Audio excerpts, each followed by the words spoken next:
Sup guys, this is Blue, and this is the Hi How Are You podcast, self-help for the uninitiated, where for 10 to 20 minutes a week, someone even lazier and perhaps even less busy than you tries to tell you that you deserve to treat yourself better, where the two of us hold each other accountable. Accountability buddies. Yeah, I like that.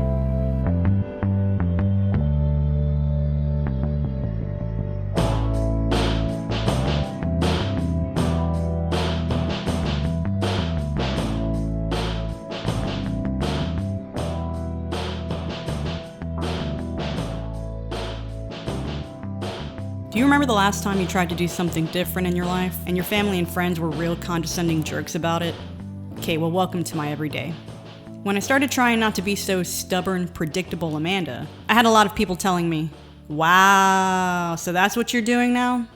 And not even in a positive, encouraging way. It was more like, oh, you're giving up meat? But isn't meat just so delicious? And so reactionary Amanda would respond with, well, aren't you just a disgusting pig? And then apologize because pigs are cute, intelligent animals, and that's unfair to a pig to be compared to a gross meat-eating human. Now, I just bite my tongue and say it in my head instead. But I'm working on it. My immediate defensiveness is one of my least favorite things about myself. My favorite being literally everything else. And you might think I'm joking, but I really am starting to like myself because I'm beginning to see what I'm actually capable of.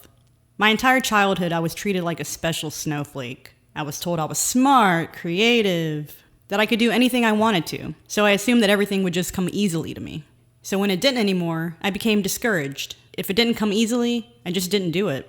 Coupled with this notion that I didn't have to do anything I didn't want to do, I was able to ride that wave well into my 20s.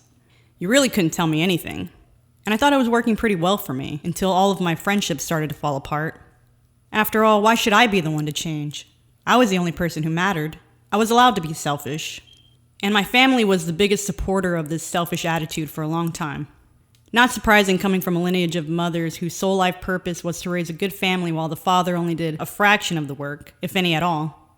For this reason, I thought I earned this. It was like a badge of honor to not have to answer to anyone.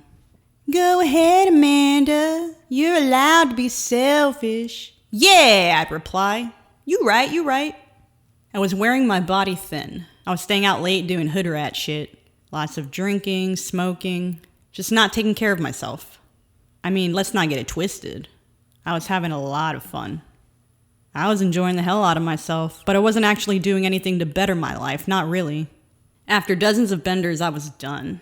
My body had finally had enough. Seemingly overnight, I had gone from a regular 4 hours of sleep to becoming the poster child for grandmotherhood. You really think you're going to convince me to stay up after midnight on a work night? You out your mind? And this family of mine, God bless their soulless existences, they were not the ones to encourage me to change this selfish behavior. The first time I decided that I was going to lose weight, many of the people around me said, "Are you sure? You're going to look unhealthy if you lose weight." As opposed to what? Actually feeling and being unhealthy? And here I was listening to these fools, taking the words they said to heart. After all, they should know better than me, right?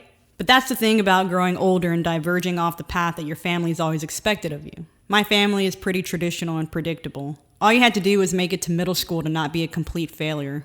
I was the second person in my family to graduate high school, the second person to do any kind of secondary education. So not too much was actually expected of me. My mom used to tell me that it was important for me to graduate, but if I needed any help after that, she wasn't going to be the person to ask.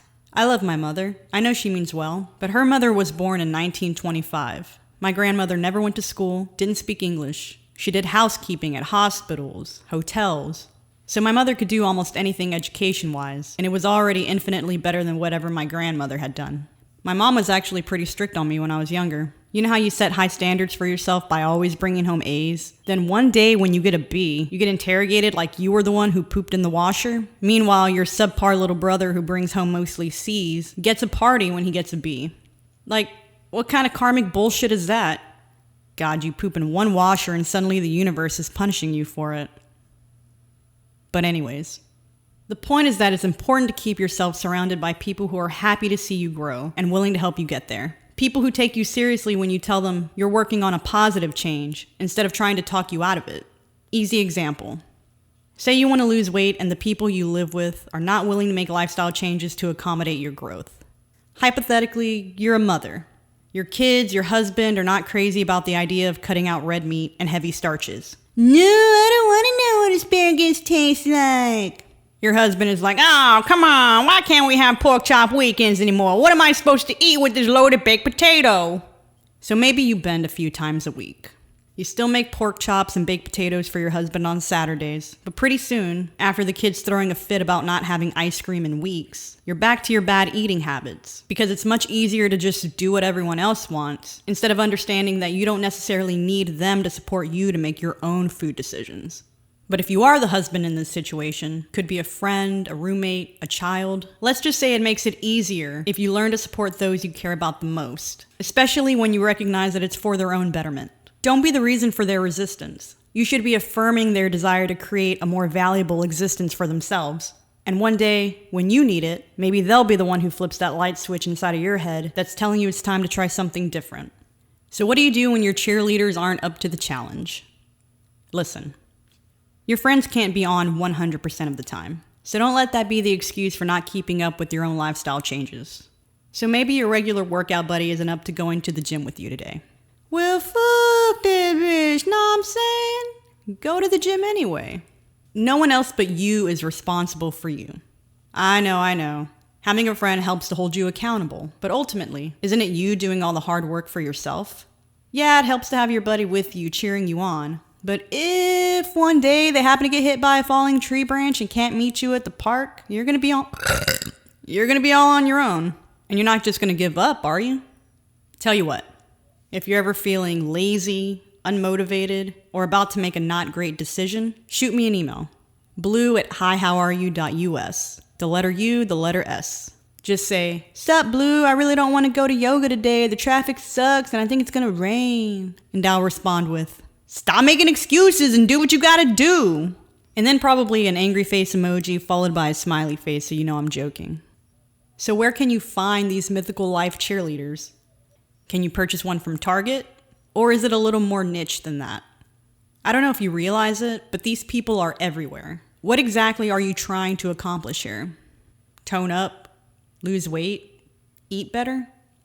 Now remind yourself why you're doing this. Did something happen to you?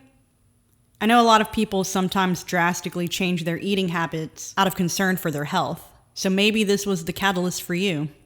Once you understand your reasons for making your decisions, you no longer need other people to convince you to do what you know you need to do.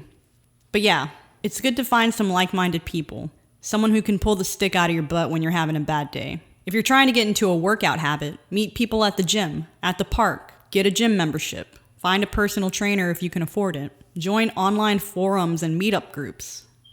The app Meetup is actually pretty great for finding people in your area who are interested in the same activities as you.